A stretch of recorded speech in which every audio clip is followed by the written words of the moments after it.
pas. Tu sais que j'ai besoin. J'ai faim, oui, j'ai faim de toi. Pas d'autre, pas moi.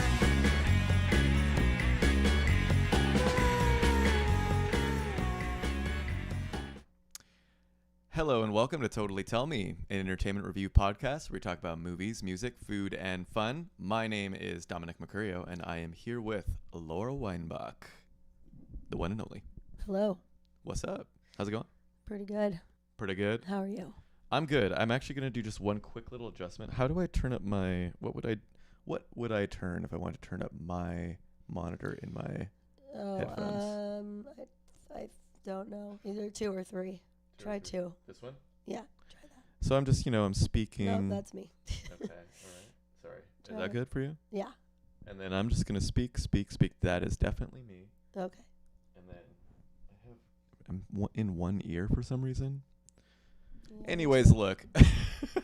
Sorry. I'll work with it. Anyways, we go live every 2 weeks here on Twitch, YouTube, and Facebook.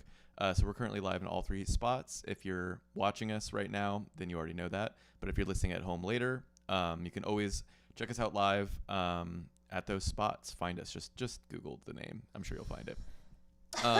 We're live every 2 weeks. And yeah, we're going to, of course, be bringing people into the conversation too. So, be a part of it.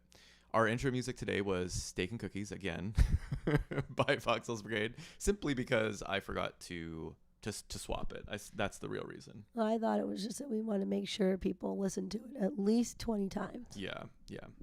Before making an opinion. Yeah. And it is like a longer song, so like it actually I think maybe only plays twice in our little waiting room, so Some fucking bullshit.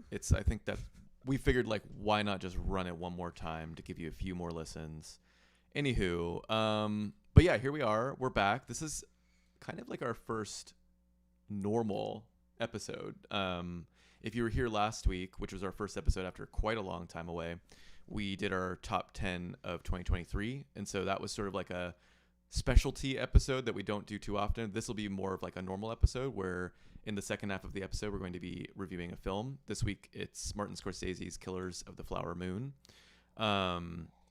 And in the first half of the episode, we're just going to kind of chit-chat and paddywhack with people in the chat here, catching up and such and so forth.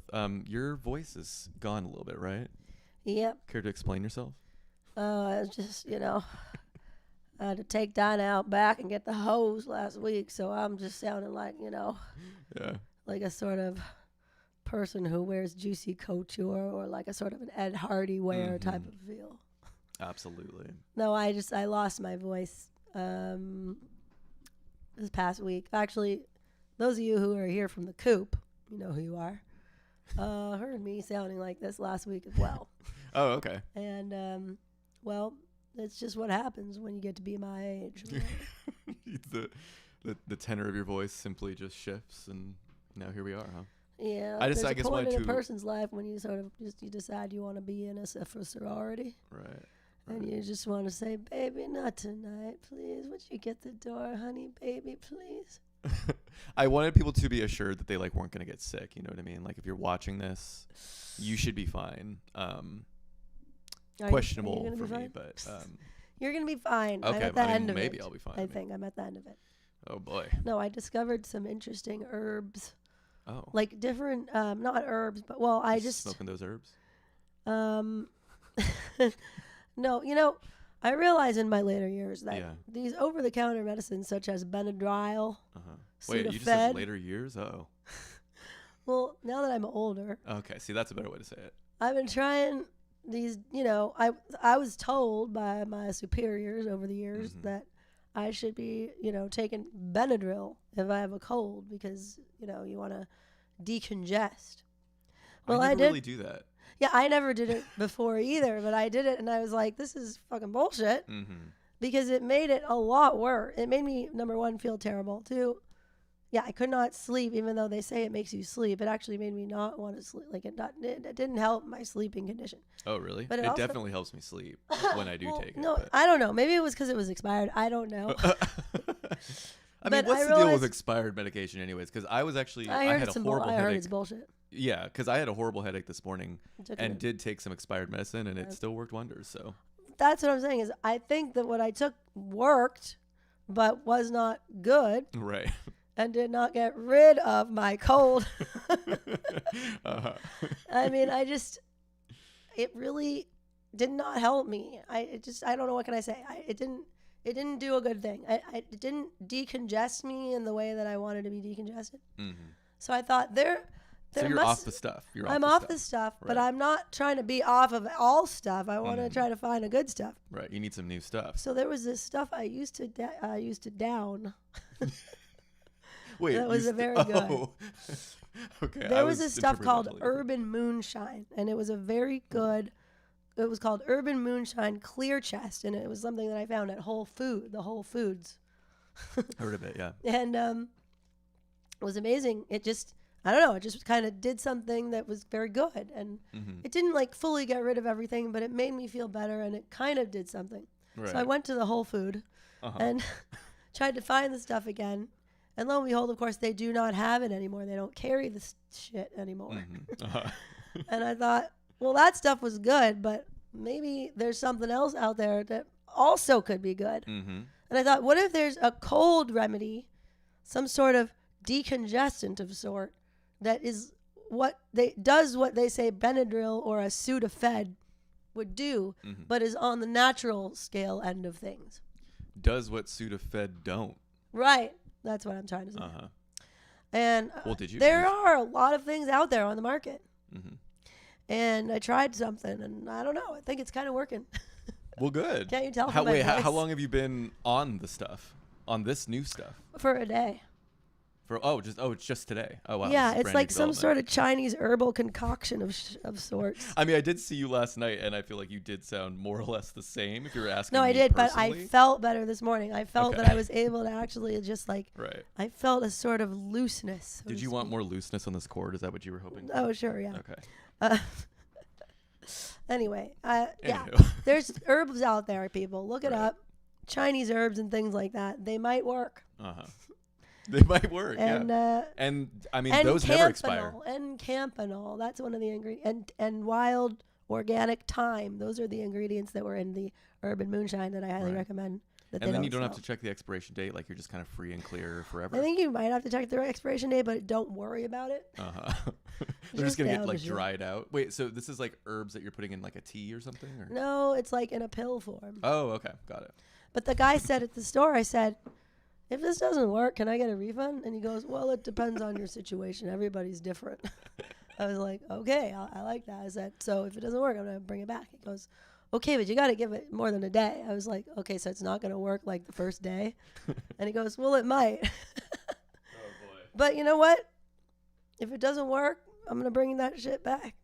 Bring that shit okay. back. But Bryce I'm going to try says, and campanol. Yeah. Emergen Z purple sleep powder is really good, but I haven't been able to find it lately. Not sure what gives. Have you ever tried that? Yeah, you know, Emergen Z? shit shows up and then shit disappears. Yeah. You know what I mean? Is it? I by don't the like way, that. Is it distorted for you all, or is it just my monitor? Does it sound distorted to you? No. Okay, I think it's Not just my to monitor. me. Forget it. I think it's just my fucked up monitor over here. Wait, is Emergen Z? Oh, in the emergency. same, It's like a in the it's same the department as sister. Emergency, Sister to emergency Sister? or cousin. I don't sister, know. brother, quadrant. I think it's a quadrant. Interesting. I mean, Emergency has always kind of felt like a bit of a placebo. If you Does ask seem me. to be a bit of a Yeah. plus. Like, I mean, I take it and I feel a little better, but like, what's the truth there? It's you a know? bow. It's a bust. It's a placebo. It's a. Oh, okay. So placebo. SIBO. Got it. It's a SIBO. Um, I don't know. I mean, should we talk about what we were doing last night? what did we do last night? What did we do last night? Well, I threw myself a little bit of a birthday party.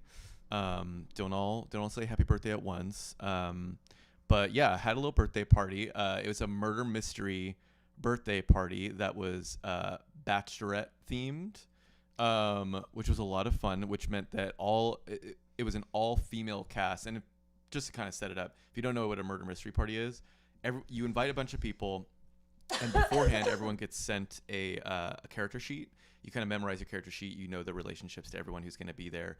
And then these like events will occur that, of course, then lead up to a murder. And then you have to figure out who did it. But it's kind of beyond that. It's just like a fun social way to like be in a character and kind of get to interact with your friends in fun ways. So it was an all-female cast, meaning all of the guys who came in drag, including myself. And Laura was there with Anton as well, frequent totally tell-meer. Actually, there was... A teller. Yeah, he's a teller. There is quite a few tellers, actually. Dylan Gallagher was there, frequent teller. Ginger Fierstein was there, frequent teller. Isn't it Feinstein? Firestein? Isn't it Firestein? Shit. Well, Ginger, Sorry, we love Ginger. you so much. And thanks for coming to my birthday party.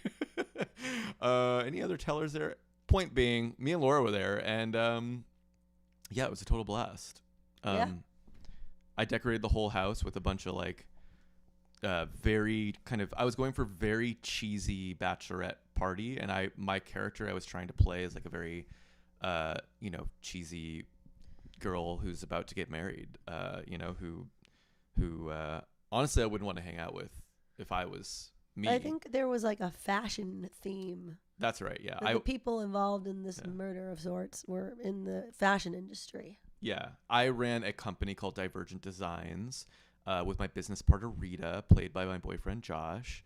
And what don't you say about your character? I was the older sister to this Mindy, who he played. Right. And I was like I was a bit of a disgruntled older sister because I was not chosen to be in the Bachelorette. No, I wasn't chosen to be in the bridal party as a bridesmaid. So I had to pull a little bit of things here and there to make that shit happen. I didn't totally prep this, but I am thinking I actually could show a picture of what I looked like. Oh, wow. Okay. So I'm just pulling it up as we talk. Yeah. Oh, by the way, and my look for the night was not that different than what I normally would do. Although I did wear something slightly different than my normal look, but right. No, I felt that it was a good look. Definitely. Oh, thanks. Okay, I'm pulling. Dominic. Let's see if this will work. Oh yeah, they can't see it yet. Damn it. Maybe this won't work. Oh shoot. Oh, because it's maybe not a JPEG. Oh. Oh yeah, you're gonna get a hike on there. Oh boy. HEIC people. I don't even know what that is. What else is there to say about that party though? Well, I know. Yeah, we had to leave a little early, but I know that they had cheesecake.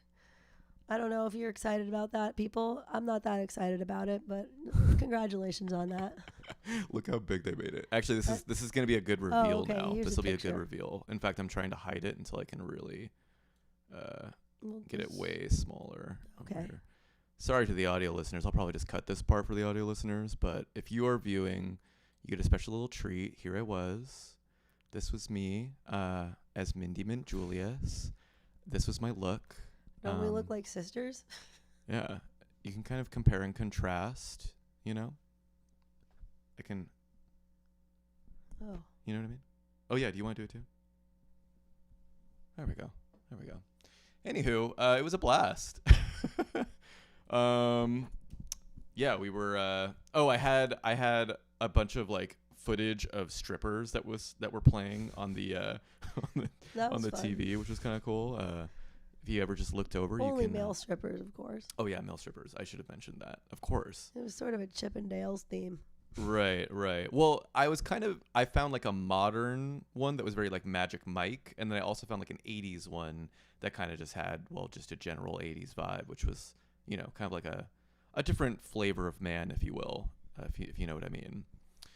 I love 21 Flavors, man. Right. Weird Artifact says Bette Davis even. Betty Davis. Betty Davis, sorry. Mm-hmm. In reference to what I looked like. Ooh. Yeah, it was kind of like a Betty Boop even, if you will.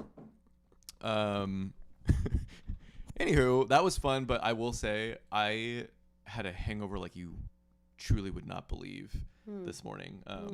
I woke up in a fit of rage at my previous self, in fact.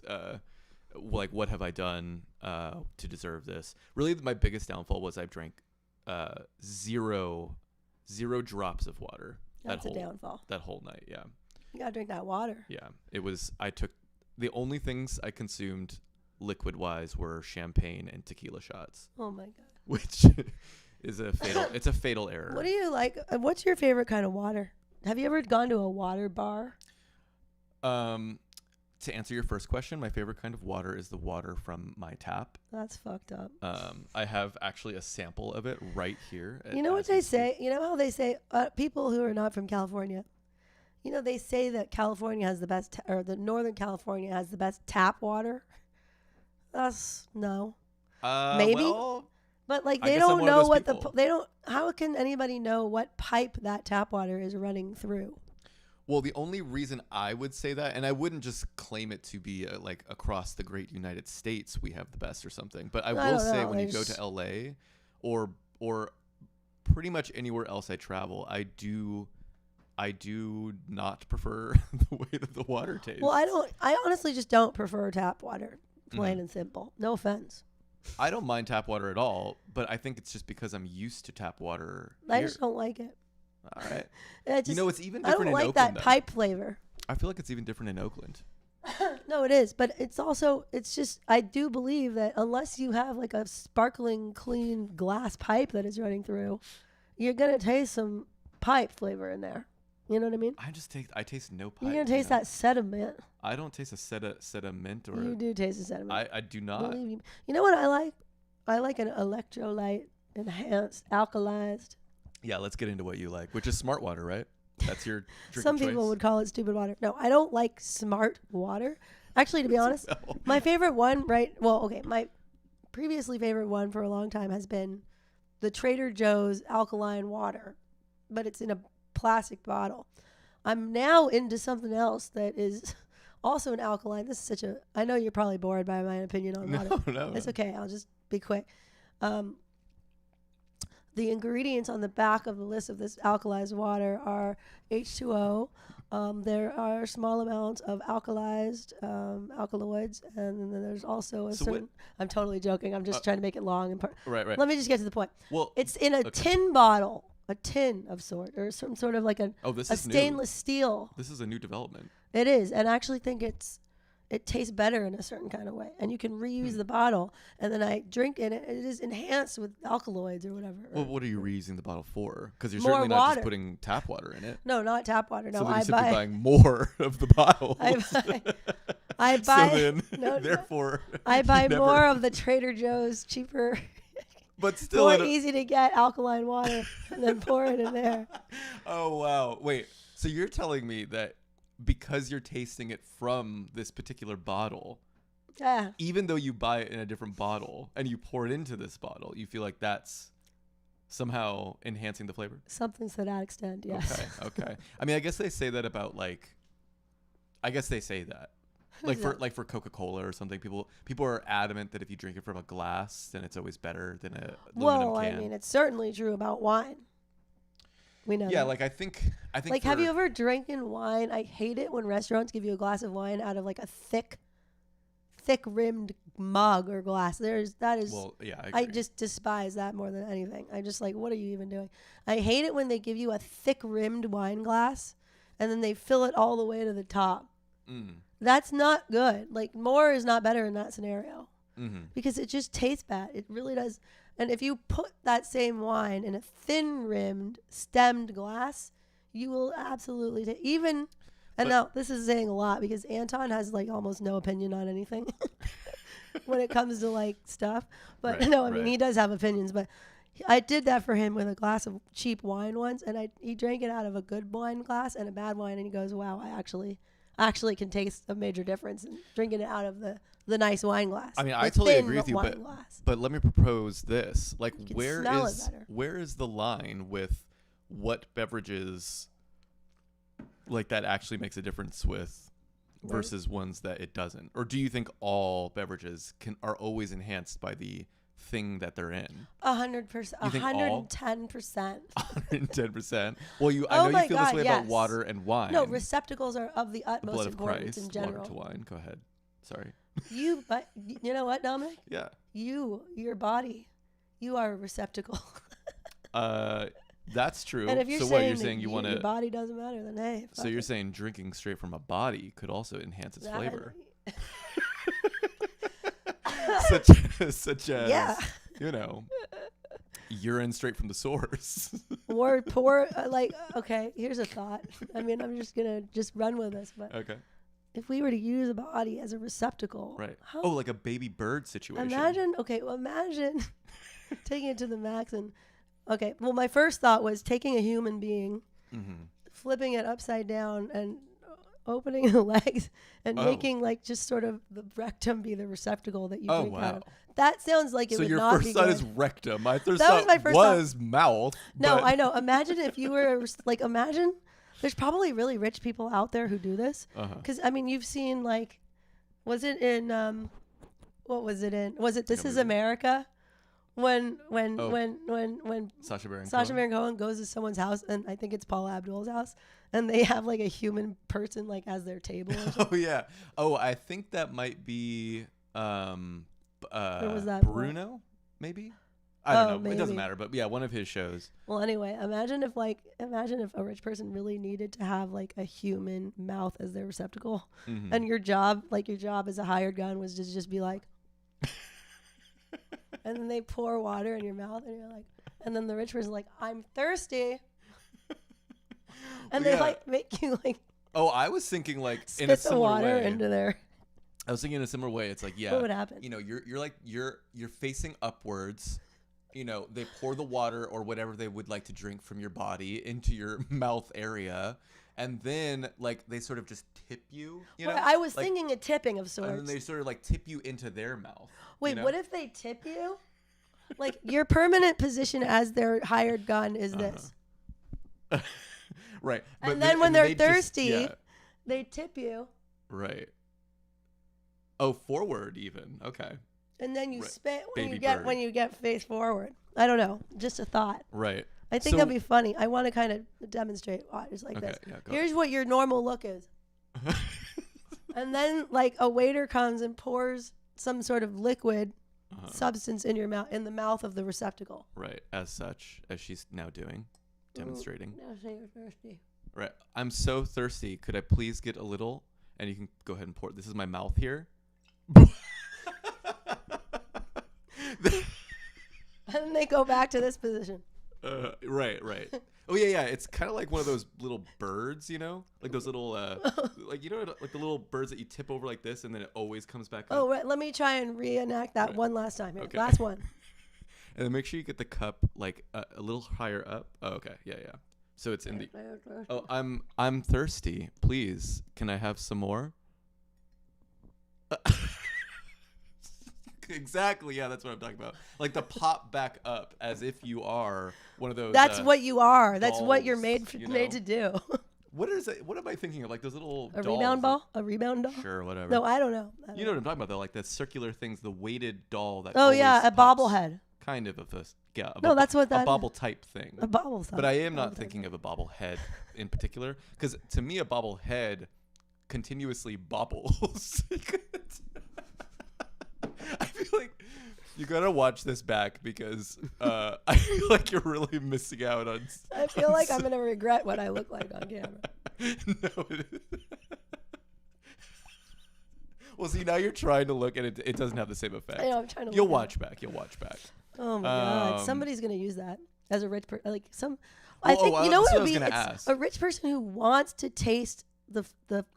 It's like a person who's obsessed. The fruits of another. Intermixed with the fruit of the whatever, water, the alkaline. The fruits of another mixed with the fruit of. It's gonna be called something. It's gonna be called salivized water. Mm-hmm. Have you tried our new salivized water? It's straight from the mouth of a human. It's the new fourth wave. It's straight. We serve it from the mouths of human fuckboys, and we just have them standing around. And they're just there to serve. Yeah. So if you'd like to sample one, and then you just have like some naked boy. Right. Maybe You know, a as twink. you're saying that, I'm now kind of thinking like maybe this is a little hot. I Well, mean, I bet you it exists. Well, Maybe not. me and Josh will discuss. It's about to though. Oh my God! Okay, here's something Go I for have it. to share about my past week and a half or so. Oh my God! I was scrolling. Oh wait. If we're totally getting off of that, I had one last thing. Okay. Well, I was just gonna say like what. So this rich person, like what would they gain necessarily out? Is it just control or No, but they're also gaining a substance it's like the human alkaloid. Okay. It's so humanoid. It really is about the It's about the enhancing the receptacle flavor. enhancing the flavor Right, with okay. their own sort of mucal membrane. Right. Bryce says, movies, music, food, fun, and human receptacles. Okay. That is today. Speaking of human But go ahead receptacle, with I mean, your- this is just kind of whatever, but Right. I was scrolling through Instagram as per usual. I get really sucked in these days. Yeah. And I saw this post from this artist who goes by the name of Nusi Quero or something. I think that's how you pronounce his name. Uh-huh. And I don't know if you've heard of him, but he's like designed pieces for Grimes or he does these like very cybery looking like sort of, I don't know if cyberpunk is quite the word, but they look like sort of almost like digitally created like laser cut lingerie basically that are really crazy looking and they almost look kind of like alien. It looks like is it H.R. Geiger? Is that something? I don't know who that is. You know, the guy who did all the alien stuff. Alien stuff. You Oh, know. like for the movies? Yeah.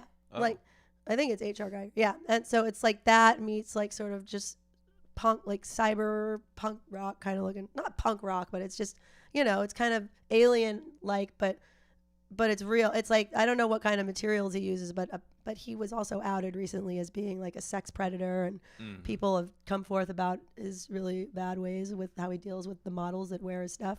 Right. And anyway, for some reason he was in my Instagram feed and I, for some reason, decided to just like swipe. You know, he had like a photo dump or some shit like that. Right. Yeah. And I saw the one picture was just of one of the people wearing his pieces, and then the next one was like a flyer from something called Elysian, and it was like some private party of sorts. And I was like, what is this? And I don't know why I was interested in it or thought even to look twice at it, but then I was like looking more into it, and it's like some party that costs a minimum of $50,000 to get into, and then like the tagline on it was for people who expect the best of every single thing or something like that, who for people who only require the best of everything or something like that. And then it was basically I did more digging, and it was like essentially a sex house in the Hollywood Hills, and people go and it costs like I think the highest level is $500,000. Does that get you like a private room or something? It gets you beyond a private room. It gets you like basically, I guess, a prostitute. I don't know, or like people who will do sex stuff for you and have threesomes. So what is the rest of the party doing? Well, there's a lot of sex going on everywhere. I think the lower tier one, the like $50,000 tier, you're just like in a not super private room, but it's all very private and supposedly very, you know, like under wraps. They don't. It's on the hush hush. Yeah, like they don't. Yeah, it's a sort of a Fidelio of sorts. Yeah, I mean, it has a bit of an Eyes Wide Shut feel, but I'm like, they're trying to make it seem like these just high level. Wait, are they masked? No, they're not. I don't think okay. they're. I have no freaking idea exactly what happens there, but they were showing a few pictures of people who are a happy rich couple that went to it, and I'm like thinking, I wonder who that is at first, and then I looked closer and I was like, wait a minute, these are clearly like porn people. You know what I mean? It just had that feeling to it, and I was like, what is this? But then I noticed that one of the people who liked it was Diplo. And Maybe was he like, was I'm there. going to be there. Right. And I'm like, I mean, I wonder what famous liking- people do go to this thing or not, you know, or what this is Right. all about. And I thought, this is some weird shit, and they probably have human receptacles there. That's all I'm saying. Right. Or if they don't, they probably will soon. Especially They after will now watching that this they've been episode. watching Right, this right. show. Exactly. Obviously. Nicole said, I feel like Elon Musk might steal this idea. I feel like he might have been at that party too, you know? It's like an Well, Elon Musk. he's now the second richest person in the world, according to recent news. But yeah, if I would imagine that Elon Musk has probably been to things like that. I mean, if he hasn't, who has? You know, I mean, it's for people who are. It's basically a Squid Game kind of. Yeah. Yeah. I mean, Squid Game is for Elon and his friends, basically. I mean, yeah, he is. And it makes you wonder, like, does Grimes go to shit like that, or has she been to? Maybe that's why maybe that's why she's out. You know. Right. I wonder.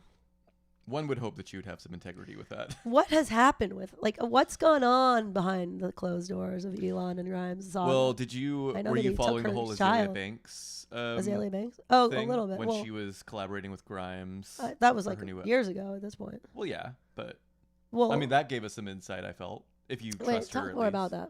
Well, she basically like went on Instagram Live or something, and she was like, "I'm at Grimes' house right now," and this is back when she was with Elon Musk.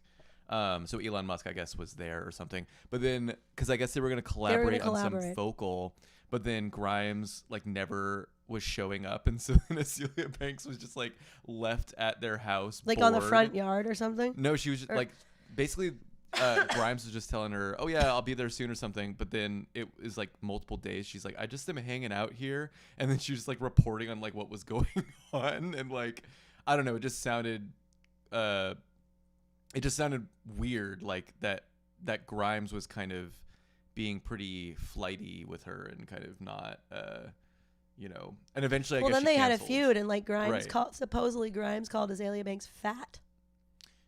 No, I don't know if that's true, but yeah. Well, I mean, yeah, I think Azalea Banks did kind of start it by going on Instagram or whatever. But yeah, I mean, but isn't it kind of messed up that Grimes just like stood her up? Well, yeah, totally. So she started it. Okay, I mean, look, I guess you could make an argument for both, really. No, but I know. Oh, cool. Wait, Nick Lee. Oh, that's Nicole. Yeah. Nicole. Sorry, said. That Grimes secretly had a second surrogate child with Elon. Well, no, I heard about the second surrogate child. That too. But then didn't you guys not hear about the more recent happenings, which is maybe not that recent anymore, but that she was like after Elon to get her children back or something like that. She was like posted something about like, please give me my children back. Whoa. And then she had to be like, I'm sorry. She made some public apology about it. It's just so weird, but it's because just it what goes on. Well, yeah, because they seem quite diametrically opposed on a lot of things, one would think, right? So like them getting together was already pretty wild, but then to like to have kids too is. But just to imagine having a kid with the deemed richest person in the world, I find it hard to imagine that kind of wealth and power does not in some inherent way corrupt a person, because it seems to be the case with most people in positions of extreme wealth, that there is always some aspect of corruption that goes along with that. So it's like, imagine having a child in that scenario and Grimes isn't, she's pretty well off, it seems to me. I don't fucking know. I mean, like, Jesus, she's not Elon Musk in terms of I guess wealth and success, but it seems like she's a well-off person. Imagine going from being this kind of indie rocker person, and then you're just like, you're stepping one foot after the next into this world of Squid Game and Human Receptacle. What does that do to a person? Also, I just feel like she gives off a very progressive vibe. But it's all maybe it's all like the way that even what she's discussing in some of her songs, like this kind of, moving beyond like a lot of stereotypical like gender roles and that kind of stuff. I mean, I feel like she gets into this in her music, and then you would think that like because doesn't Elon Musk have a trans kid that like totally he's bound to. He's got like 30 from or however many kids. Right? But like distance themselves from Elon because he's like so afraid of him. Like anti-trans on right. Twitter or whatever the fuck he's calling it these days. But you would think someone like Grimes, for example, given her artistic statements on gender in general, right, that one would think that she would have like a pretty huge problem with a lot of the things that it seems like he thinks. Who knows what they really are about? Who knows what anybody's about? That's true. It is interesting to ponder the very real question of, do they utilize Human Receptacle for they're drinking water or other substances such as urine or BMs. Well, only Azealia Banks knows for them specifically. It's something that we should probably get the FBI on top of ASAP. So if you're listening, get that shit together and let us know. Right. We the people need to know. Right. We have a right to know. Sometimes you call the FBI in to investigate what's going on to get to the truth of the matter. And do they use them upside down or right side up? Oh, the people, right. The receptacles. Human The human receptacles, of course, yeah. In any event. In fact, that was, I thought, Cooling Prongs. Oh, hi, Cooling. Said, just tuned in. Are you all talking about artist Nate Hill, who offers buyers the opportunity to purchase milk gargled and purified by 6 different rich white young women? Is that a real thing? No, I did not know about Nate Hill, who offers buyers. But you know what? That is not the same thing as our current plans of innovation and invention. No, that's not the same thing. That I can certainly imagine is a total thing. I mean, look at people who paid good money to have, I think it was Anthony Kiedis or Flea, squeeze out his dirty wife beater shirt and squeeze the sweat into their mouths for a price or something like that at a show. Oh, wait, who did that? I don't know if it was Flea or Anthony Kiedis or some fucking guy. Well, those are both people from Red Hot Chili Peppers. I know, but it could have also been it could have been from another band. I don't know. Somebody was interested in drinking. Could have been. I don't think it was John, because John would never do that. Could have been. What's their? Not my John. Not your John. No. Could have been. What's the drummer's name? No one He's the only one I cares don't know. about him. No offense. He's the only one I don't know. No, he is like, He's just older and not really sort of one of the guys who you would talk about. But he is actually no, he's the good. most consistent outside of course, Anthony Kiedis and Flea.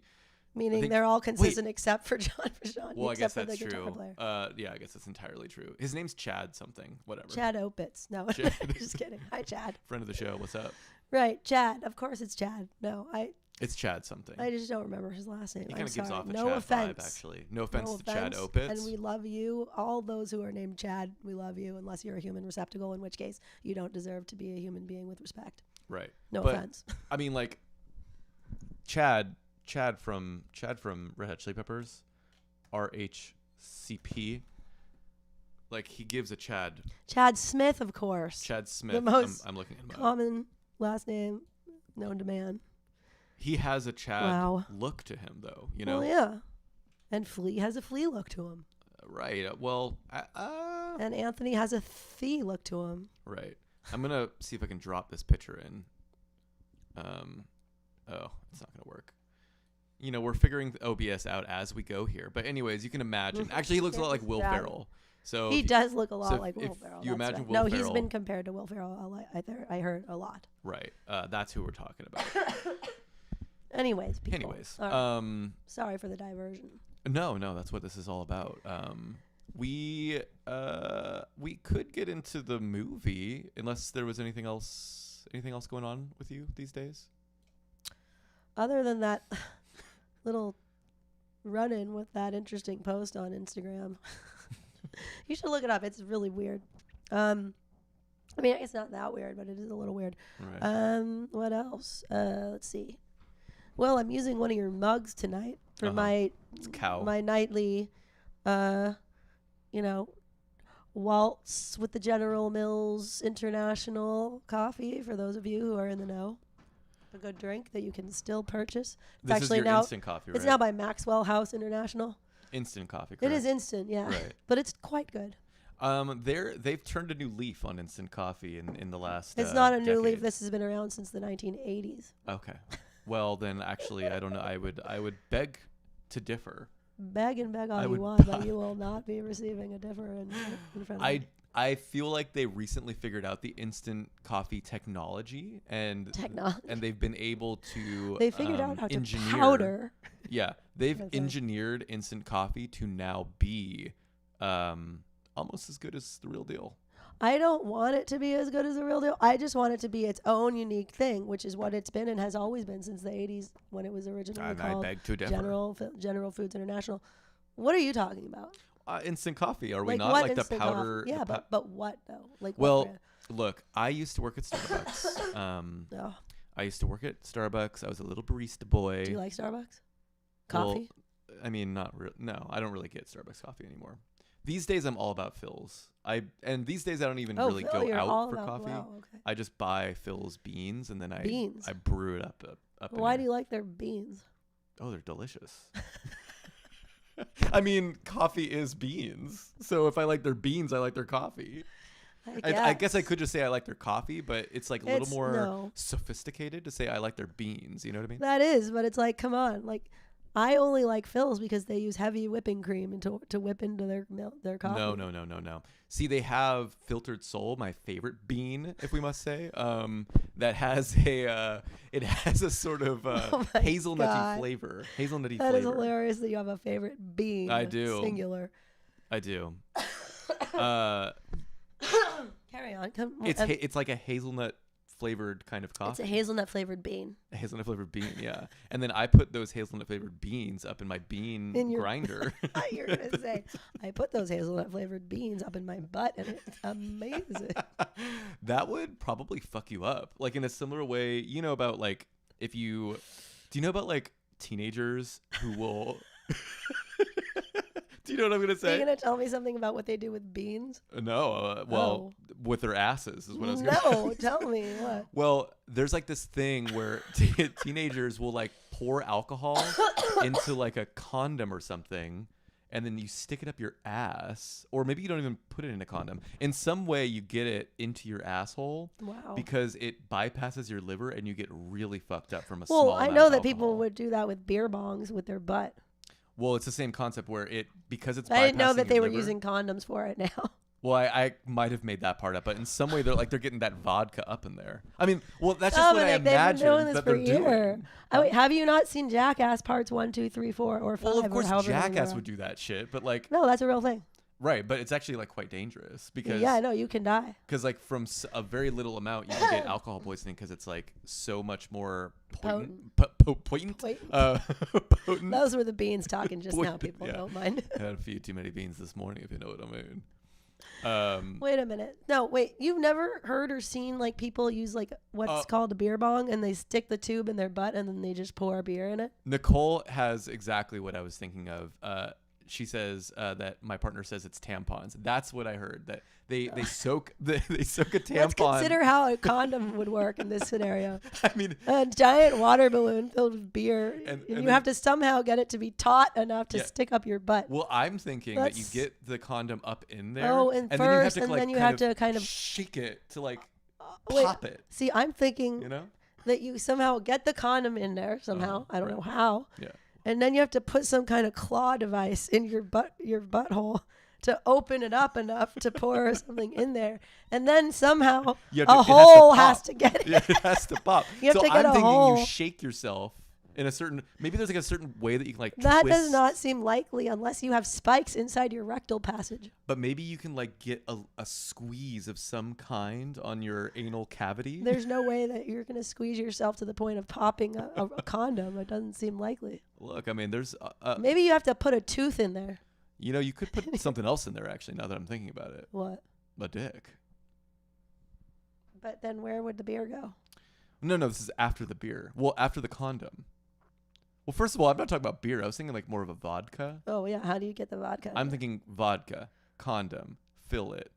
Or, wait, condom. Insert condom into asshole. Fill asshole / condom with vodka. Tie her off. Or maybe don't tie her off, actually. Whoa, then now we're slip talking the about... Slip the tip in. Well, not the tip of the dick, but like the tip of the condom. You know what I'm talking about? But the condom's already in there, you said. Oh, I'm thinking, yeah, well, condom in, but like opening out. So it's like if this is Tip the if in. this is the rectal passage, let's just imagine. The condom is going in here like this. Let's just say this is a condom tube like this. This is the tip, sorry. Yeah, the tip. This is the tip of the condom right here. Uh-huh. And it's going in the rectal passage. Here, hold my mic for me. Yeah. So it's like the condom's going in like this. Right? Yeah. And then it's sort of opening up like a flower into the outside rim yes, of the exactly. butthole. Yeah. How do you... Okay, and then you pour the Yeah. vodka in there. Absolutely. So, and then there's vodka in there. And Yeah. then how do you get the condom to have a hole in it? just sort of, well, no, I'm thinking now, actually, that might not even be so necessary, because if you just, like, maybe push the tip in. What tip? The tip of the condom. The condom's already in there, I thought. Almost all the way, except for the opening, which is outside of the asshole, right? Yeah, so. Blossoming out like a little flower. Yeah. Because we've poured the vodka in. So what are we talking about? Tip of the condom? So I'm thinking then once you're done filling it with alcohol is now in a balloon situation inside your anal cavity.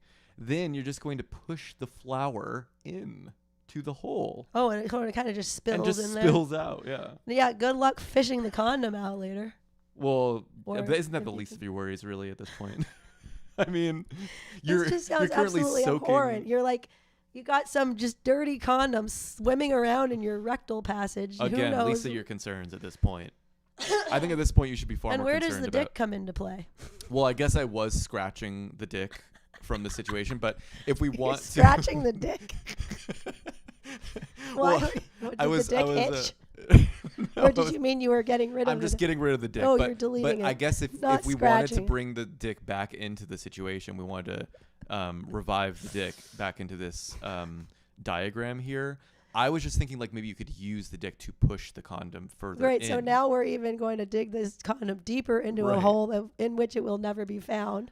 Because I think really the goal Good luck here. calling the ER room to prong this freaking lost condom in the freaking black hole of someone's rectum out from the depths, and then you suddenly find out that you've got condom cancer or some shit like that. I just think though. on top of your alcohol poisoning. Well, see exactly. Like I think if it's your just goal not a is good to idea, I don't think.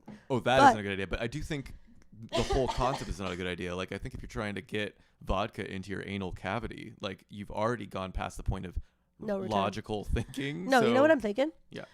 You put up. This is the old-fashioned way, I think. Just pierce a hole into the tip of the condom, Mhm.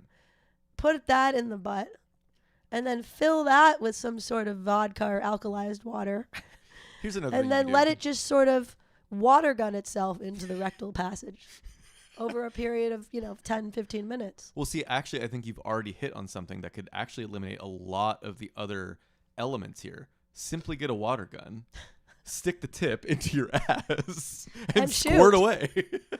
You know what? That is a good idea. And then you Why don't have did a we straight not condom. think of that? That is absolutely insane. I'm sure the kids have thought of it. That's probably already what they're doing. Oh my God, they really need to do that. Well, actually, what they're doing is they're putting it in. They're soaking. Do you it. think they're going to use a super soaker or something else?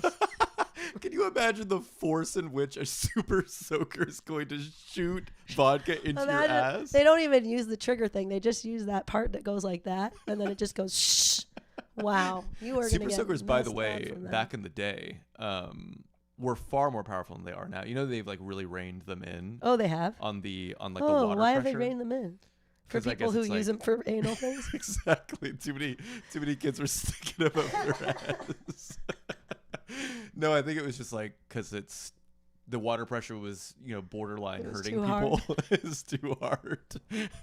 was But like borderline. I'm imagining a super soaker with the velocity, Velocity that I that I felt, myself yeah, have that felt you too. too have felt, as like get one of those old 90s 90s soakers. right soakers and Oh you my just soak God. away. You just soak away. Anywho, Oh my God. I think we should probably I like train. the idea Yeah. for you. I think we should probably transition to our Let's transition. right to our movie review for the day. Okay.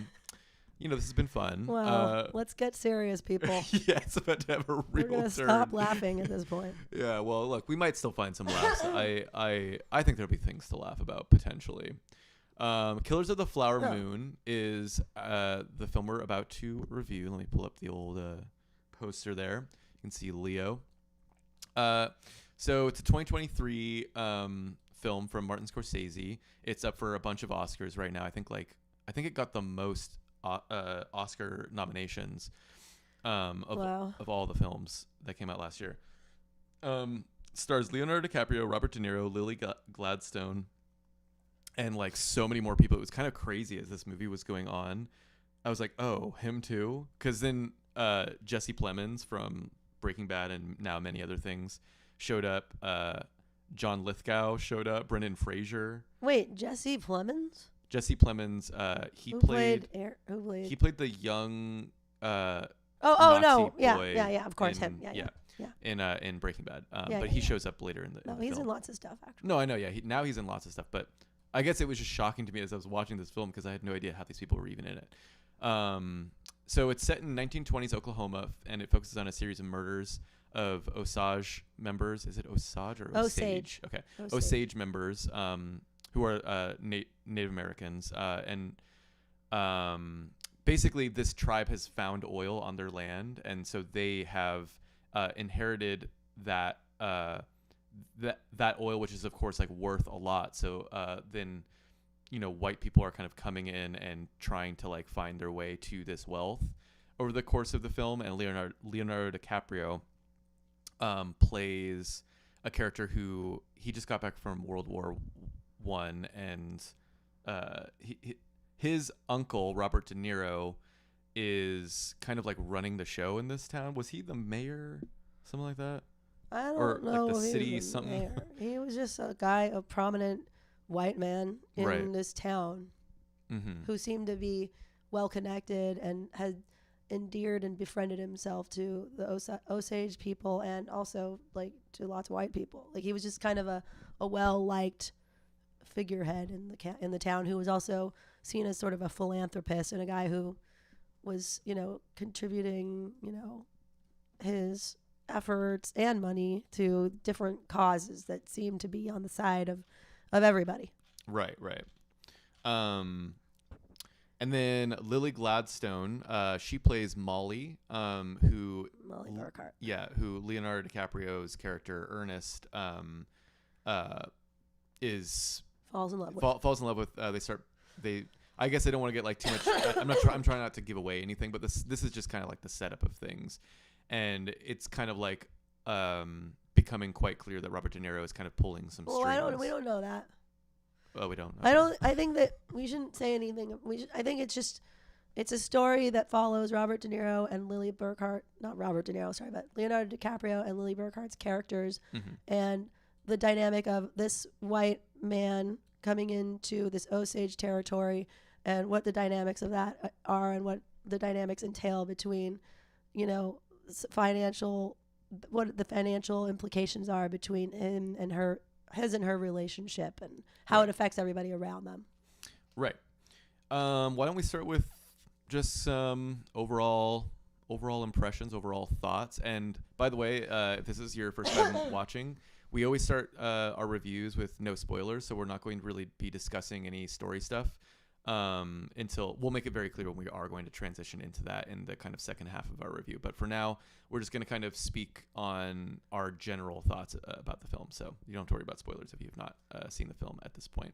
So Laura, what were kind of some of your first impressions? I liked it. Okay. What can I say? I thought it was pretty interesting. I mean, I don't know why, but I for some reason had a YouTube video on my computer open, like on a tab on my desktop, as I'm known to do, keep lots of tabs open on my desktop. Absolutely, I've seen it. For some odd reason, I had a tab open with a YouTube interview with Leonardo DiCaprio and Lily Gladstone doing a press interview for the movie. And for some reason, I just watched it, and not that I even cared about any of it at first, or even knew anything about what the movie was about. But after watching the interview, I had a little bit of insight into what the movie was about, and then I found myself watching another interview for this movie. It was like a Cannes Film Festival interview with Martin Scorcese, and a more extended version of the cast. And I don't know why, but it was just so interesting to watch somebody like Martin Scorsese being interviewed by people in Cannes who are lauding him as, obviously a national treasure and one of the greatest or the greatest living filmmaker of our time. And it's just, how does that not corrupt a person? I don't know. He seemed like a nice enough guy, but I just think something's up. It's gotta be. I know that's a dark way to think of things, or not a fair way to think of it, but it's there were a lot of Osage people there were Osage representatives on the stage talking as well, and saying that they felt that this was a really great and accurate representation of what happened, because it's based on on true story, a true crime actually. And see, I didn't realize that. Oh yeah. And like that, yeah. this Molly was a real person, and that the fact that the movie chose to follow her character and sort of see what happened through her, kind of perspective, was felt by the Osage representative that it was like a very good way to do it. And that, I don't know, they were talking about like, how these, basically they weren't saying this, but I was seeing this as like, okay, there's just these Osage people, and they're looking at this movie by Martin Scorcese, who's lauded as one of the greatest filmmakers of our time, a white man who ultimately is going to be kind of the device through which this message gets heard. And I don't know, I just think there's something interesting about that, like that we're still relying on, there's certain certain power dynamics to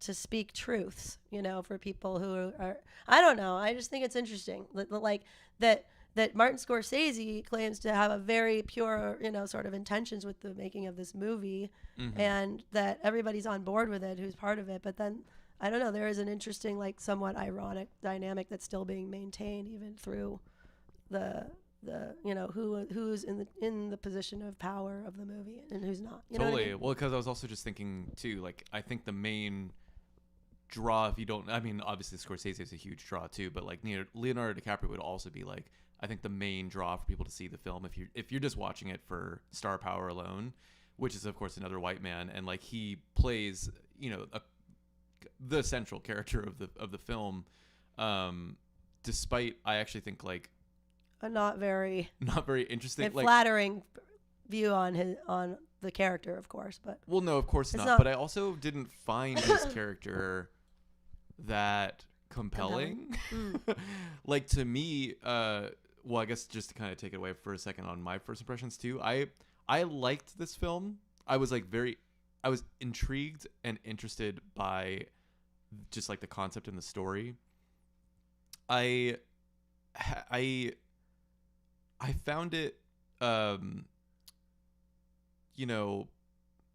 bit hard to be fully engaged with a lot of the times, personally.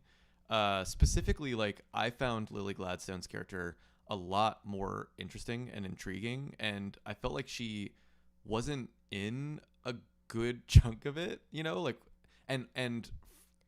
well, I mean, again, I'm not gonna like get into anything, but like, I just feel like I would have loved for the film to have focused a little more on her in a way.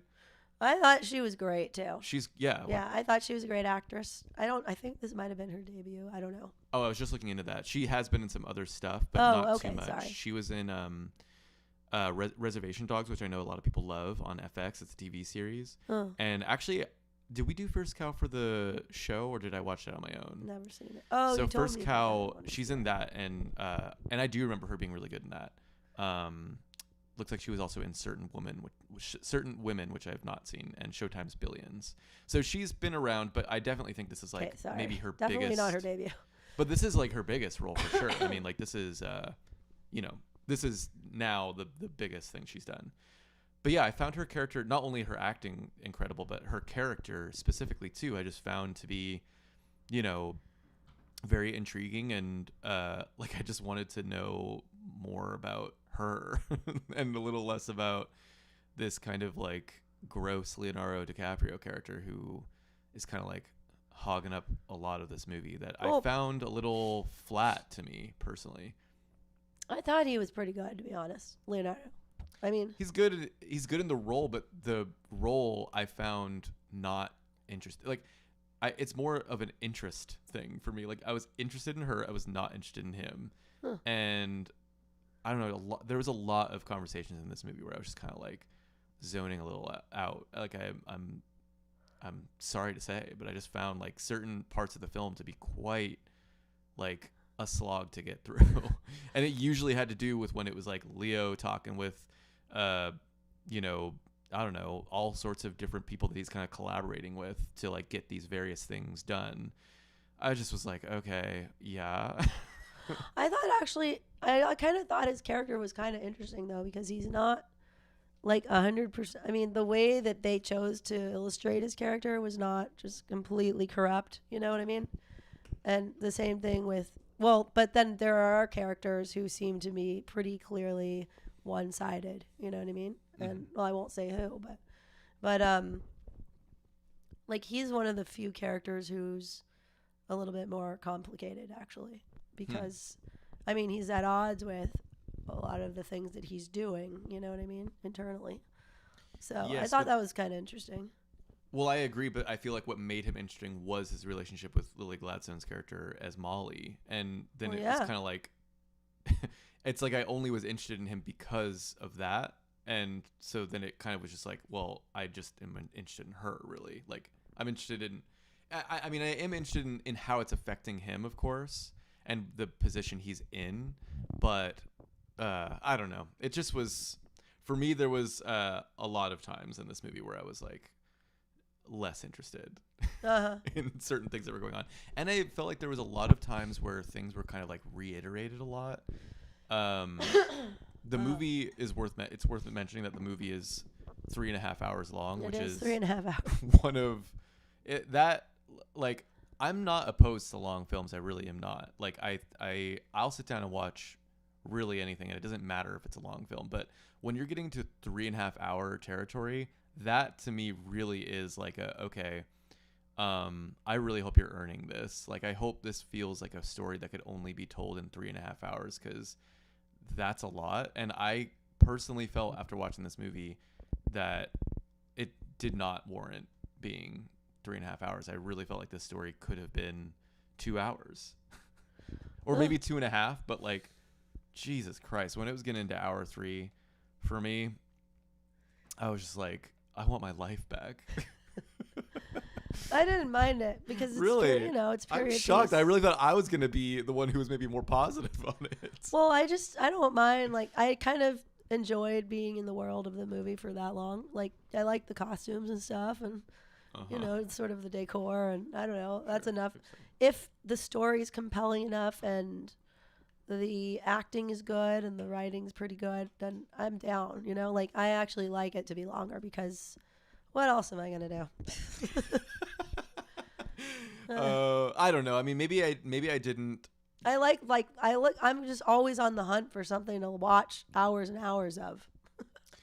Well, yeah, like, I mean, but the argument that's often made to me, which I fully disagree with, is like, or actually, I should say, well, like, I think what a lot of people say is, oh, I don't want to watch a long movie, but then in the same breath, like, you hear them talk about TV series that they've just recently binged. I'm looking for that. Right. And so, like, I totally get it from that angle, where it's like, well, what's the problem with watching a long movie if you're going to, like, sit there and watch 3 to 4 episodes of a series and, like, not even blink an eye, which I feel like is sort of a double standard. And I do feel like films shouldn't be punished for being long. Right.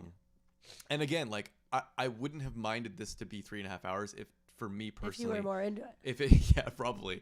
Or if for it to have felt like it was earned, that it, like, needed to be that long. Why does everything have to need to be a thing, though? Well, I think if you're making a film, you should consider everything about the film as, like, a necessary thing that you're, like, crafting. And I think, I mean, obviously they knew it was going to be this long from even a script stage. So at some point they made the decision of, like, we are going to make a 3.5 hour movie. And I think to look at that script and I think you need, I don't know, I feel like you should be earning, you should be at, maybe not earning's not the right word, but, like, you should consider every part of your film, and considering the runtime, I think, is another part to consider. Well, yeah, but I will kind of bring this back to, for just a minute, Poor Things. And what I realized, and I wanted to tell you this on this episode, I was thinking about the movie and why I wasn't able to like it as much as I wanted to like it. And I realized it was because I didn't feel invested at all in any of there was not enough of an emotional arc to the dynamics between the characters, like, and the characters in a way themselves. Like, Emma Stone essentially is born, and she has this attitude that is interesting at first because it's like, you know, the dynamic of an infant's mind in the body of a woman. But it's maybe because of that her relationships with other people don't seem to really take there's no real strong bonds or links that are formed between her and the other characters that make me feel like I care enough about what happens to them. It's like her dynamic with motherfucking, what's his name? The sexual predator guy. You just mean the main guy that she's with? What's his name again? Mark Ruffalo. Mark Ruffalo. But I forget his character's name. So she's with him for a large part of the movie, right? Yeah, and yet their relationship doesn't really change from beginning to end. It totally does. What are you talking about? In the beginning, she views him as this source of freedom, a way to get out of like the confines of where she's. Emotionally, it doesn't change. Doesn't really. It's like I absolutely think it does, because she starts in a place of that she wants to be like having sex, and she feels like sex with him is love because she doesn't understand what love is. And I think as time goes on, she's, gaining a lot of mental capacity. That's the thing. She's never truly attached to him. There's never really like an actual emotional attachment to him. But her realizing that is the arc. Like, I think in the beginning, she thinks in a simplistic way, sex is love, love is sex, because she, she's having this sex with him, and he's claiming that like, oh, I'm the best at sex, like I'm the best you'll ever have, and like kind of gaslighting her away into thinking that, oh, this is what a romantic relationship is. It's you fuck all the time. And yet we as the audience know he doesn't really give a crap about her. Yes, of course. But what she then gains is perspective as time goes on. When she's interacting with other men, she's interacting, I think most specifically when she gets to that part where she's working at that brothel, is when things really turn for her, when she realizes that sex is not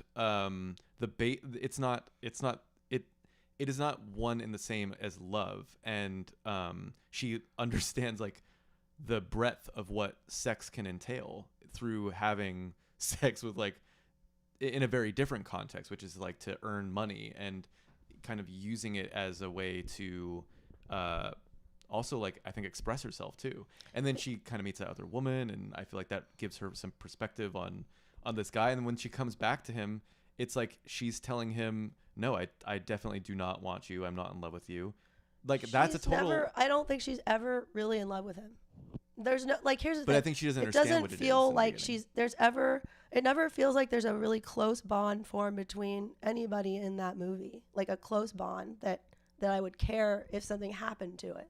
You know what I mean? Like, I just, it's like her relationship to Mark Ruffalo is, maybe she kind of has a change of perspective, but the emotional gravity of their relationship doesn't feel deep enough for me to be concerned whether they end up together or not.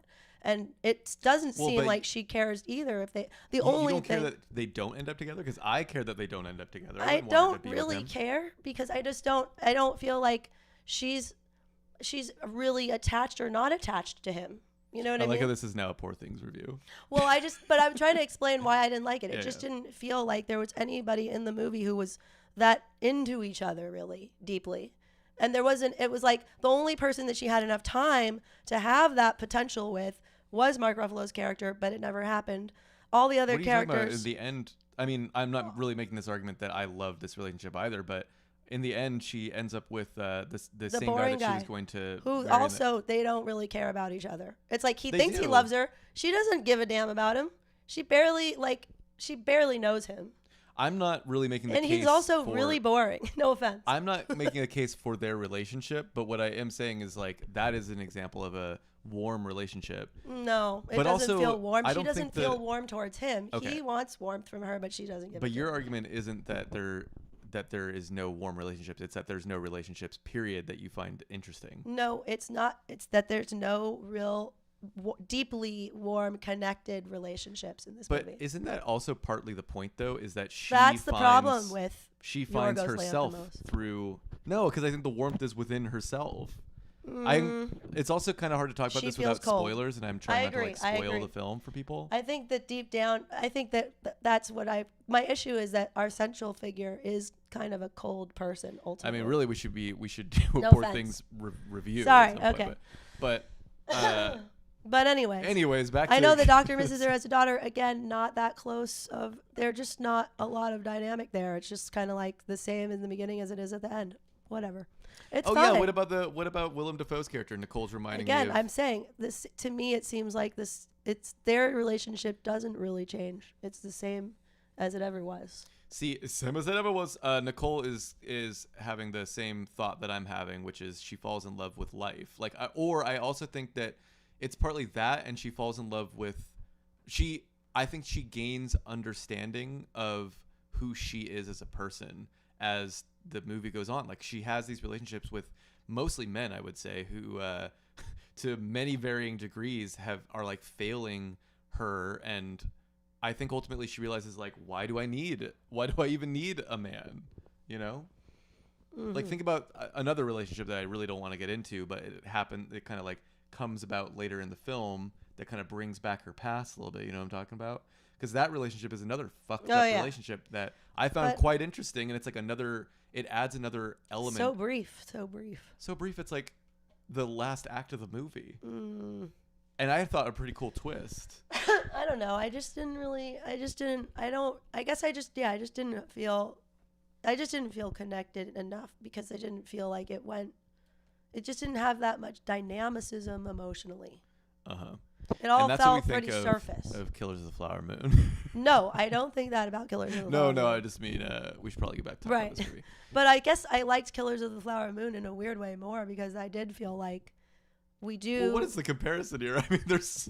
I realize, why am I able to tolerate this 3.5 hour long movie and enjoy it more, even though, like, artistically, visually, there's like things about Poor Things that are much more stunning and much more my bag, so to speak, stylistically and aesthetically than this movie.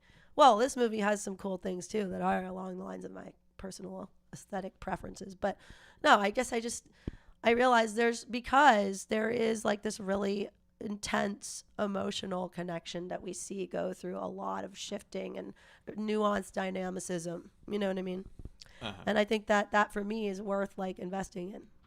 Well, I think both can be great. I feel like the comparison of these two films is kind of crazy because they're so incredibly different. Like, of course, if you compare the two, like they're incredibly different experiences. But I think we kind of got into this in our top 10 episode. But it's not about if a film isn't, you know, spectacular or like the fireworks are going off or something that I'm not going to like it. Like, I love slower, more methodical, you know, confined, restrained films. In fact, I've been recommending After Sun to you, which you really should watch because I think it's very much in line with that. And one of my favorite films of 2 years ago, incredible film. And I would call that a very like subtle, low key film that's like all about just really a couple characters and just like, it's so good. I don't even want to get into it, but Killers of the Flower Moon, I think is more like that. But actually, I think there's kind of like a lot of action too in this film. Like, there's a lot happening. I think it's more of like an epic in a way. Well, it's like a western, and very it's kind of western, like it's like a murder. It's like a sort of true crime. Yeah. Yeah, I didn't realize about the truth in this, I guess, until now. Even in a certain point towards the end, when I thought maybe that's what they were getting at, I didn't take it as like a definitive, this is truth. Like, this is actually what happened. Yeah. But that actually makes it a lot more interesting to me. I wish they would kind of like, I'm shocked that they wouldn't have taken the opportunity to have put up a thing at the beginning that says like inspired by true events or based on a true story, because I feel like films that are far less based on true stories do that shit. So like, why wouldn't you put it in a story that is actually quite based on true events? Well, I will say, having watched one of those reviews or whatever, like the interviews with it, they did take a stance. Obviously, every movie that is sort of based on truth has to take a perspective. Sure, yeah. But they did make a choice about the relationship between Leonardo DiCaprio and Lily Gladstone. Yeah. And what I think they like tried a bunch of different dynamics between them in terms of like, did they really love each other? Did he really love her or not? And they arrived at what is being shown in this movie. So that was kind of artistic, I think, decision. Yeah, because they don't know. I don't think there's any documentation that can. Well, sure, but I guess if it's based on real people and true events, like that's still more than enough to slap on the beginning of the film. Like, trust me, films use that shit so liberally that it's like I mean, well, you know, Fargo does it, and it's not even true. Well, yeah, there's also ones that just do it like in a fake way, but Right. But no, I'm talking about like films that actually are trying to say that it is truth when it kind of really isn't at all. They just kind of get away with it because, or they're just doing it, you know. Anyways, to get back to some other stuff about the film, though, I did want to say, the editing I found distractingly bad at times. I don't know what was going on, but like there was some really bizarre choices with like inserts being really quick, like a few frames, or it was like this, it almost felt borderline like a mistake at times. I was like, what is going on with the editings? Like sometimes it's fine and I wasn't really noticing it, but I just feel like if I'm noticing the editing, it's probably not a good sign. And for me, I was very much noticing some like really weird editing shit going on in this. So that was kind of distracting me a little bit. I also was not like the biggest fan of, I felt like the score at times was like they're just playing a track no, for I like didn't love that. for like 15 minutes. Right. No, it's And it was like kind of like the same thing. Like they would play kind of one vibe over the course of like 10 scenes. well, but like some of it was like modern, almost like borderline like U2 type rock music, right? Am I remembering that correctly? It was I think it was like you're supposed to kind of feel like it's inspired by the time, but it obviously isn't really of the time. I just remember some sort of rockish sounding thing, like pop rock kind of thing, and I thought, please don't let this be a Gangs of New York situation. Remember that? Oh God. Wait, I'm not I just remember no offense, but did not like the music at all on that movie, and I think it was just like really bad, just like anachronistic music or whatever. I don't know. Sorry, I'm just repositioning myself. Yeah, relocating. But so yeah, I really don't like it when period piece dramas try to use like contemporary rock music to kind of make a statement about some shit, because it just don't work for me. You know what I mean? Yeah. Nicole just took the words right out of my mouth too. I was just about to talk about that exact thing. She says, no, yeah, I agree. I like the score, but they played that bass line way too long. Like there is this, it just would be like, dung, dung, dung, dung, dung, dung. But it would like do that for like actually 10 plus minutes. Like, and it did not stop. I was like, oh my God, add some dynamics here. Like, or just don't, you know, like what was the point? Sorry. It was upsetting me. I was like, you have to stop this. And then they'd like bring it back again. It was like the same fucking track. Well, it can't have been worse than the other night when I went to, I was at an Indian restaurant, and it used to be my favorite Indian restaurant in the East Bay. And I'm sad to say it's not. Wait, what was it? Oh, I hate to name names, but okay. In Berkeley, and oh my God, we walked in there and they were freaking, and lo and behold, this is kind of a coincidence because I hadn't watched this movie in years, but I thought, oh, I'll show this to Ethan, I guess. We watched the Titanic, a little bit of it. Not my favorite movie, let me tell you, but another Leo joint. Mainly because I really don't. The music in that movie is just so just not on. No. Oh, that's one of the reasons you don't like it. It's a hard no for me on that music.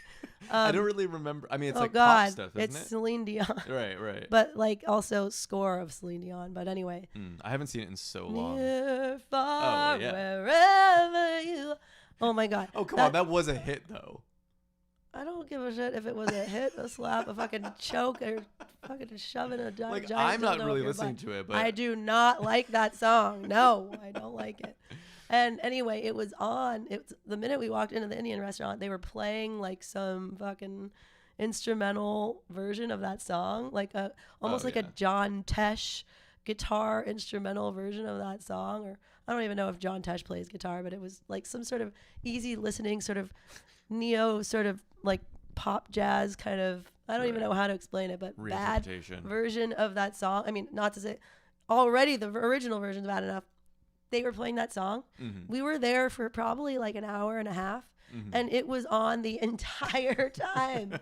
They did not stop at once. It was just on. I was like, are they really playing this song this long? This is just exactly. This is torture. And It's torturous. It was rude actually to the people who were there, and I just felt that it really made the restaurant feel like it lost a big time amount of points for me. But also there were other things that I just really felt bad about for the restaurant. They used to have an in-house sitar player there, and no, they don't have it anymore. What else? I think we should probably get to spoilers pretty soon. Oh, Was yeah. there Let's anything do that. else that you wanted to say before we do that? No, I mean, yeah, I don't think a lot of people would probably have.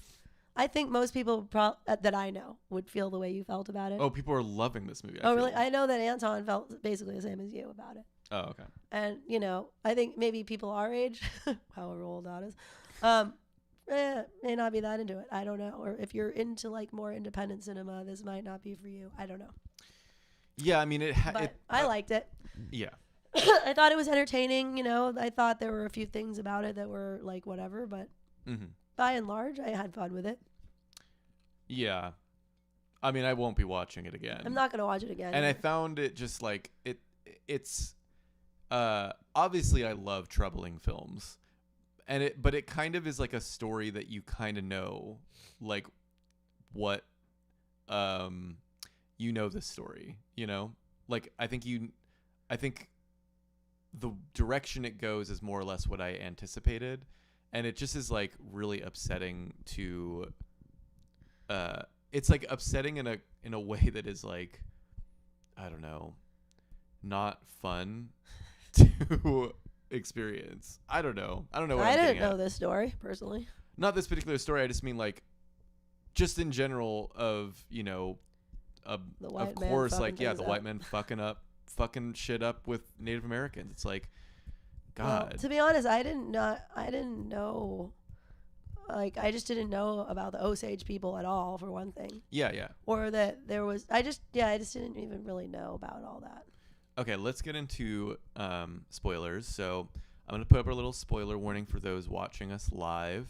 And, of course, if you're listening to this, we are going to now discuss story stuff. So if you haven't seen the film, or if you care about spoilers, I would not keep listening. But, thanks for tuning in up to this point. And I think this will probably be fairly brief anyways. I don't know how much we're really going to get into, but with the gloves being off, what's there to say, huh? I liked it. Well, what? Well, I guess I was just going to get into like kind of the Meat the of the poisoning aspect of it. Oh, yeah. Because I did find I guess that was kind of the question mark that they left at the end, is like, did Leo know that he was poisoning her? Oh, I thought he totally did, right? I don't think he did for a while at first. I don't think he did. But what's his face told him, Robert De Niro's character said, it's just gonna calm her down. Slow her down. But I thought that was like a real ominous, like, use this because we're gonna slow her down. I thought that was like very much. Well, I think that Leonardo did not want to harm his wife. Like, he really did not want any harm to come to her. I think that his character really loved her, and he loved his children, and that he really thought that, I think at first he really did think that Robert De Niro's character was giving him access to a very rare and new drug called insulin that was supposed to help her diabetes. Okay, so I don't know, I guess hopefully you've already seen this if you're listening to spoilers, but she has diabetes, his wife, or the one who's played by Lily Gladstone. Right. Molly. And so Leonardo DiCaprio is getting help from a doctor that was recommended to him by Robert De Niro's character. Okay, and also for me, Robert De Niro's character was very one-dimensional in the sense that it's like he's clearly Villain. the bad guy. Right. You know what I mean? Who like does not have a shred of goodness in him. Everything he does is calculated. Everything he does is for like bad intentions. Basically, he's greedy. He just wants money. Everything he does is to get money and doesn't give a shit about anybody else. And he will basically like kill anybody that he needs to obtain the money that he's after. So when Leonardo DiCaprio comes into the picture, he sees Leonardo DiCaprio as an opportunity to inherit more money from one of these Osage women who are these like wealthy heiresses to these oil findings or whatever.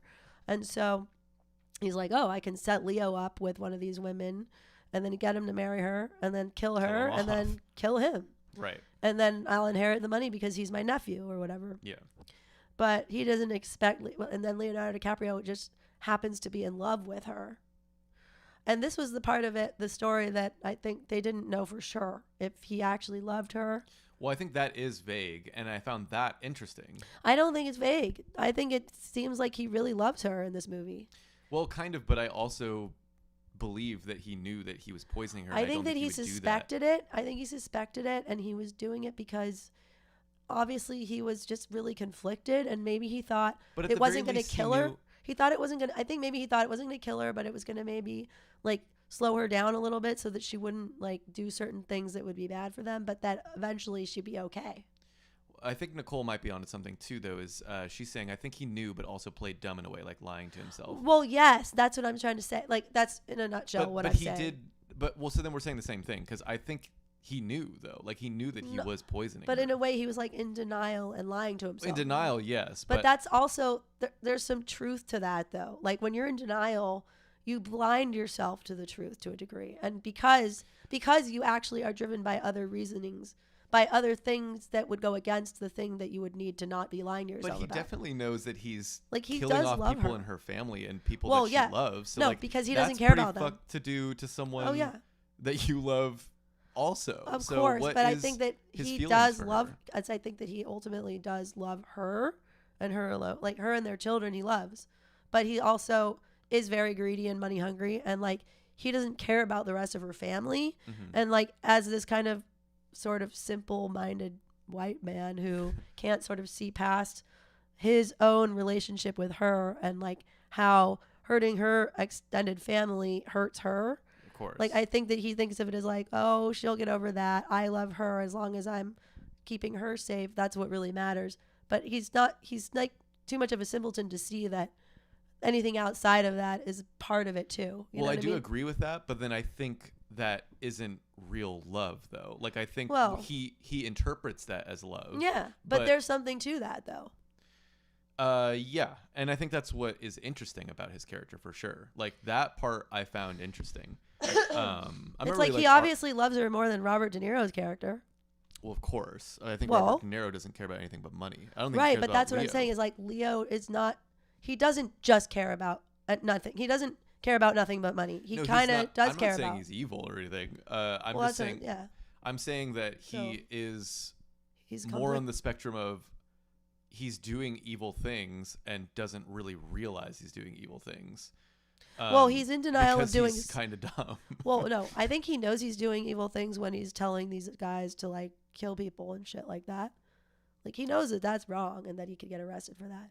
But when it comes to the insulin, but he still does them though. So no, he does them because his uncle's telling him to, and he has to like listen to his uncle and shit like that. Right, because. But when it comes to his wife, mm-hmm. I think that there was definitely denial going on there. I think maybe it could be argued that he didn't know for sure that he was poisoning her and killing her. Like I don't think that he knew he was killing her. I think he maybe thought, all right, this is just going to sort of slow her down, but it will also help her because there's insulin too. Because remember, at first he's just giving her insulin, supposedly insulin, and then he gives her this extra thing, right? Yeah, well, because that that's like doubles down. Well, because that's when it's poisoned, though. Well, I thought before that it was also poisoned. No, I thought before that it wasn't poisoned. I thought it was actually the real deal back then. Well, I thought that it wasn't fully because she didn't ever seem to be getting better whenever he issued her the stuff. Like she constantly was like in. But I thought maybe she wasn't getting better because she was still, not changing her your eating habits. Oh, because she was eating sugar. No, that was before they gave her the insulin. I thought that or was that after. Supposed insulin. All I know is that when she got to the hospital, obviously. Well, yeah, definitely. She got better, and they obviously gave her probably real insulin there. Yeah. So I just think that whatever he was giving her from the beginning, whatever Robert De Niro's doctor gave him, was tainted in some way. Yes, and he knew that, and I don't know if he knew that from the beginning.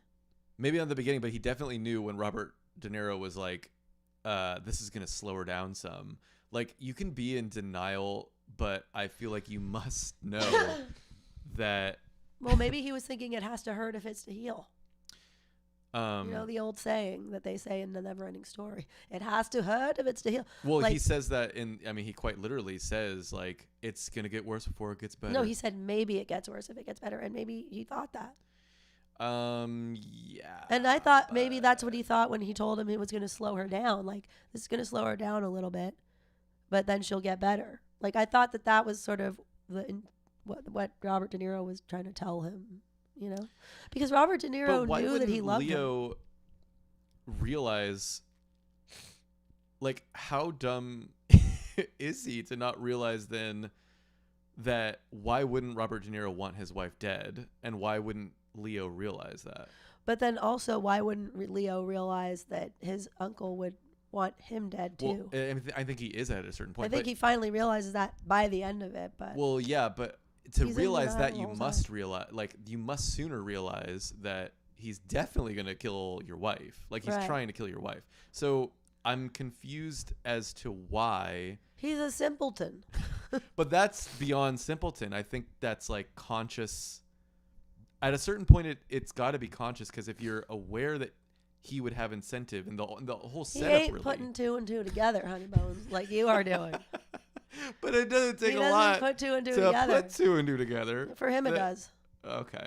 It's like he just thinks, I don't know, he thinks, because it's his wife that she's all good or some shit like that.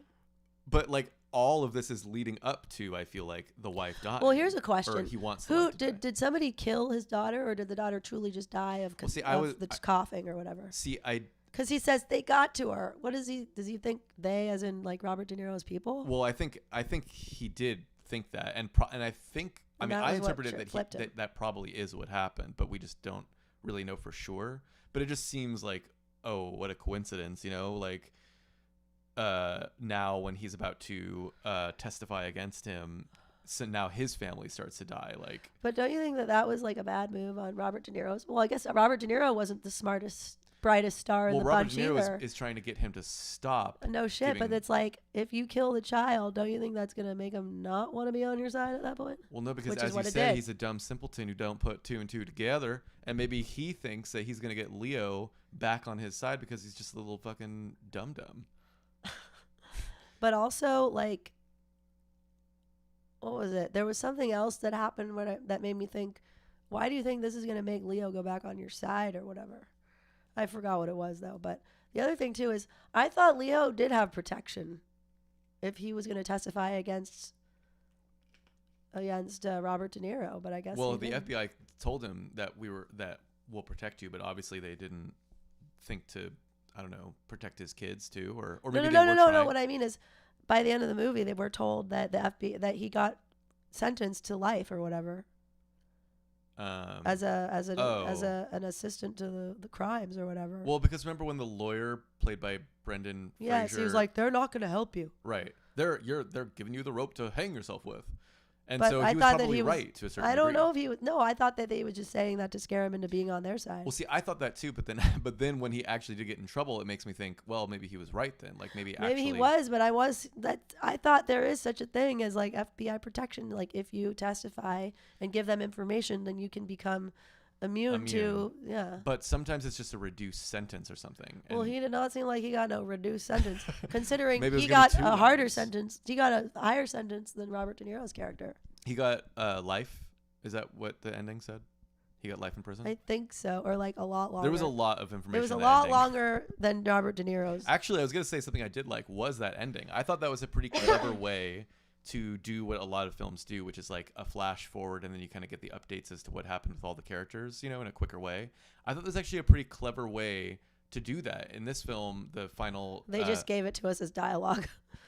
Well, yeah, but I think it's an interesting way to deliver the dialogue, which is through like a true crime radio show in the, 40s or 50s that they flash forward something like 20 to 30 years or something. Right. And you're now watching a stage show that is like a radio show where they're like giving the information to the audience, but the audience in the space, but also of course us, which is like filling in all the gaps. I thought that was actually like kind of clever and creative. I liked that. Okay. I was like, hey, all right, this is a really interesting way to deliver the information. I wish there was kind of other more interesting ways to deliver information throughout this movie. Yeah. Also noticing Nicole said, Yeah, it said at the end that he was released early. Well, I know that Robert De Niro's character was released early, and that he like lived out the rest of his days. Was it Arkansas? Is she not referring to Leo's character with well, that? I'm wondering if she is, because I don't know if I remember them saying that Leo's character got released early or not. But well, let us know if that's. But she's saying, she's saying that he was sentenced to life in prison, but then was released. Okay, yeah, interesting. Released early. I don't know what happened. Oh, but then he obviously, well, I guess he died, but obviously died, but I don't know when or how or where. Well, I don't think it was like, I mean, he died, but like, I don't Right. think it was some. But you know, Robert De Niro's character related. lived to be like 80 something, and like he got out after not very long, and right. he like barely. Yeah, it seemed like the sentence that he served was a lot shorter than Leo's sentence, which is unfair. Of course, yeah, Obviously. but many unfair things happen in this Right. film, especially to everyone that isn't white. But it's also interesting. What also is interesting is how Lily's character Right. continues to stay with him, even though there's so many red flags for her. You know what I mean? It's like she is continuing on in this relationship with a person who she knows from the beginning wants her money. It's like the first thing she says to him. She's like, "You want my money." Yeah. But she also sees past it. It's like that's the interesting complexity of their relationship. Is like she knows that he wants money, but she also sees that there's love there, that he loves her, and that she like there's a certain bond that they share that's undeniable. I think she trusts up to a certain point that he wouldn't do something to actively harm her. But I think that she also sees deep down, like I really think that her character comes across as a person who's able to kind of see into the heart of people and things. Yeah. Even though she plays dumb too. It's like she's playing dumb with her husband. She's also kind of playing dumb with Robert De Niro. And I think, but at the same time, there's a really interesting, like silent, but a contemplative, observant, and very like aware quality about her character that is. There's also not a lot she can do, you know, like of course Yes, she could there is. she could leave him, but then what that's going to have crazy ramifications as well. Because he They would have the inherit her power, money. and Well, she has money though. she has money, yeah, but I guess what I'm saying is She also didn't have to marry him, but she did. You know what I mean? I guess that Yeah. was before he did any like crimes, but right. I think at that point, it hadn't gone that far, you know. Like, well, with but that. I also think like what she could have done was not. I mean, I guess she didn't want to take the insulin at first, and she refused it at first. Mhm. But I don't know. I just feel like there's a lot of playing dumb in this movie. Well, yeah, but at least in the end, I liked where they ended it with her, where she, you know, just very point blank asks, you know, did you know, like what were you giving me? And then he just says insulin, and then See, in that moment, I feel like it finally dawns on him, like, oh, I might have been poisoning her, like without accepting it or realizing it fully. It was like in that moment he had Well, to she reckon knows. with. It's clear that she knows, though. Like, obviously she But she has doesn't know if realized. he knows. Exactly. She only knows because of the fact that she went to a real hospital. Yeah. But like she didn't I just think that the two of them were so blinded by there was like this passion between them that blinded them to everything else happening around them. Yeah, and And I think that's also- what makes it. That is the interesting part of this movie, and a lot of the time it's focusing on that. But honestly, I could have used more of their relationship, like focusing on them, because every time it was leaving, kind of like being more about them, I was a lot less interested, I must say. And that's the part that it was like losing me with, was basically almost every other relationship or like thing that was happening in this movie that was not the kind of central component of it, you know, like a great center nugget for Right. me. But I needed either Yeah, I more thought that interesting she things was to gonna- happen outside of that, or to focus more on that. I thought that she was going to have a little bit more screen time. To be Yeah, honest, because she than kind of did, like but- fades away. I mean, Well, she just sort of. she gets sick, and then it's like she kind of just is sick. I know, but I thought that we were going to get to like sort of observe more of her inner dialogue, or more kind of get to engage with her a little more than we did. But based on, especially on the like few interviews that I saw of the movie before watching it. But hey, whatever. There's not a lot of times that we get to see her alone, but I did really like that the owl, the couple times that the owl shows that up. was cool. I thought that was pretty cool. It starts, I think, with her. Was that her mom that sees her first, or was it Aunt? You know what I was thinking? It's her mom. That's her mom. Okay. What I think is interesting about this movie, and maybe about the real story that happened, is like these women basically invite these total just snakes into their home and nurture them and take care of them and like coddle them and allow them to commit crimes against their families and against themselves, and essentially turn a blind eye to behaviors that are pretty like obvious, you know, at least as the way they're portrayed in this movie. And when we talk about like when it comes to the death of her sisters and what happens in the events that take place before the death of her sister, the one who was murdered by the husband and his accomplice, how it shows like a flashback of the night that he comes home from having murdered her.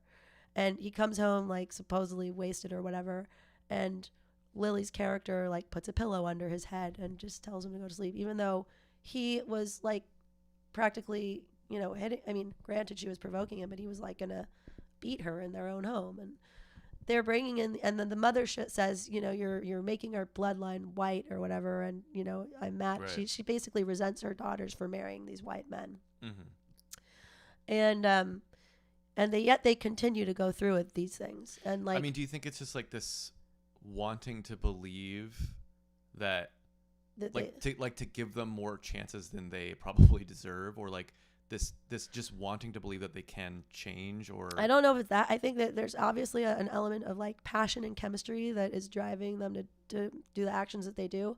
But if you think about it, like these women basically became sacrifices in a way.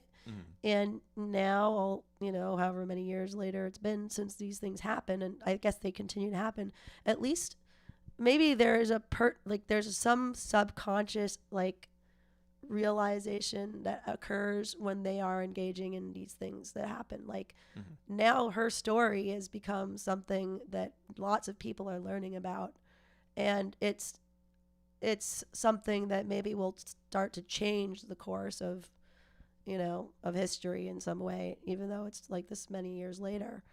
But maybe part of her, I don't know, somewhere deep down in a subconscious way, like knew that she needed to like basically sacrifice herself, or I don't know. It makes me think, why would this person who seems so, I don't know, there's something about just the way that her character is portrayed. Like there's a piercing way of her gaze that seems like there's a deep like connection to, I don't know, just being able to observe people. Like she even talks about, don't even just sit and be and don't talk. There's a storm outside. We need to listen.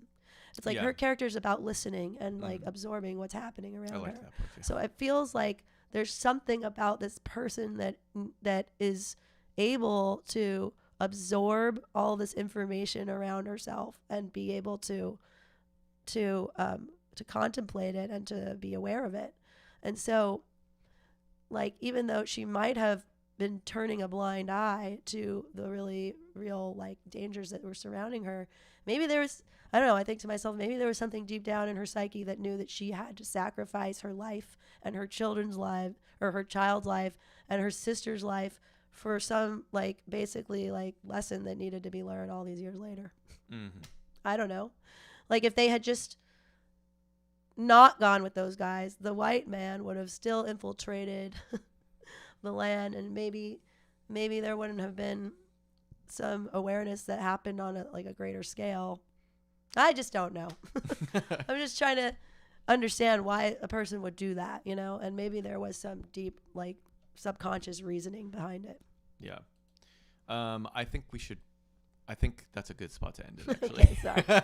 No, I think what you're saying is kind of a bow at the end of things here. A little bow, you know, a little pretty little bow to wrap things up. But yeah, let us know what you thought. I don't think I mentioned this last episode, but we do have an email too. If you're a listener too and you want to say what you thought about the movie, feel free to email us at totallytellme@gmail.com. And we could start incorporating some of those into like the next episode or something, if you guys have further thoughts on Killers of the Flower Moon. But yeah, I think that's going to wrap it up for today. So thanks everyone for the people who were able to watch us live. Appreciate everyone tuning in. And for those of you listening, if you want to watch us live, just as a little reminder, we're live every 2 weeks at 7 p.m. On YouTube, Twitch, and Facebook. And then, of course, we are post to podcast services like Apple Podcasts, Spotify, Google Play, Stitcher, SoundCloud, basically all of them. Our next episode will be February 18th.